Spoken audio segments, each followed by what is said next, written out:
Today, we're tackling a tiny pair of everyday words that trip up so many learners. And honestly, even native speakers mess these up when they aren't paying close attention. I'm talking about the verbs bring and take. It's so incredibly easy to mix these two up, but I promise you, by the end of our time together today, you're gonna have a rock-solid, foolproof way to remember exactly which one to use. It's not about memorizing endless exceptions. It's really just about understanding space and direction. So here is our roadmap for today. 1. The directional rule. 2. Taking it away. 3. Bringing it here. 4. Bringing things back. And 5. The irregular past. Brought. Section 1. The directional rule. Establishing our compass. Okay, let's dive into this. Here is our golden rule for the whole explainer, and it's absolutely crucial. It's all about movement relative to where you, the speaker, are right now. Take operates just like the verb go. It means movement from here to there. Basically, it moves away from you. Bring, on the other hand, well, that operates like the verb come.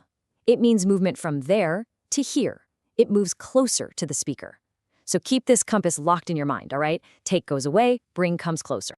Section 2, taking it away, from here to there.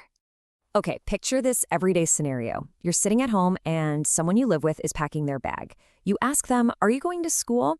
Now, just mentally fill in the blank for your next sentence. You want to remind them not to forget their books. Which verb do you use based on our golden rule? That's right. You say, take your books. Why? Well, because you are currently at home, which is here, and the books are moving away from you all the way over to the school, which is there. The movement is strictly from here to there. So the crucial point is really highlighted in this next example. Please take this form to the secretary. The person speaking is in one place, and the secretary is somewhere else entirely. Because the secretary is there and not here, the only correct word to describe the movement of that form is take. It's an outward journey. Section 3, bringing it here, from there to here. Let's set up another super common scenario. You're relaxing in the living room and a friend gets up. You ask, "Are you going to the kitchen?" Because, you're a bit thirsty.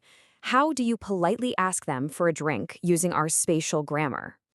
You say, "Can you bring me a glass?" The movement is starting in the kitchen, which is there, and moving directly to where you're sitting, which is here. Because the object is moving towards you, the speaker, we absolutely must use the verb bring.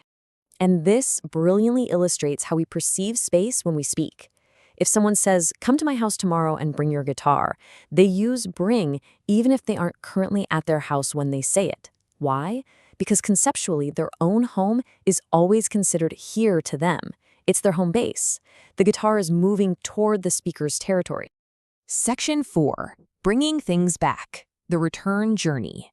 I absolutely love this next sentence from our source text because it perfectly combines both directions in one go. Listen to this. It's raining. You can take my umbrella and bring it back tomorrow. Think about the movement there. Right now, the umbrella is going from here to there, so you take it. But tomorrow, on its return journey, it's coming from there back to here, so you bring it back. It's just incredibly logical. Let's break down a quick mini dialogue step by step so you can see this spatial grammar working in a real conversation. Jules is interested in a book. Margot says, "Please take it with you." She uses take because the book is physically leaving her location. Jules replies, "I'll bring it back on Friday." He uses bring back because he's promising a return journey, moving the object from his location back to Margot's here. The whole shebang is just about the physical movement of the book. Section 5, the irregular past. Brought. Time travel.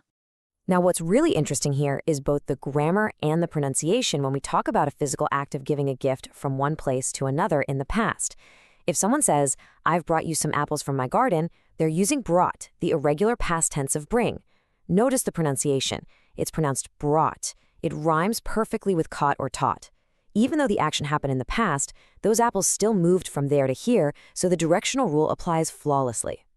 Let's compare those past tense apples to a present tense flower example. When she visits me, she always brings me flowers. So whether we're talking about a completed action in the past, like I brought apples, or a recurring habit in the present, like she brings flowers, the physical rule remains exactly the same. The flowers are moving toward the speaker, so bring or brought is always for sure the right choice. We've covered a lot of ground today, and now it's time to test your internal compass. Look around the room you're in right now. pick an object. What will you take when you leave? And what do you want someone to bring to you right now? By anchoring these two words to your physical space, you'll literally never mix them up again. But, it makes you wonder, how many other words in our everyday vocabulary are secretly being controlled by exactly where we're standing?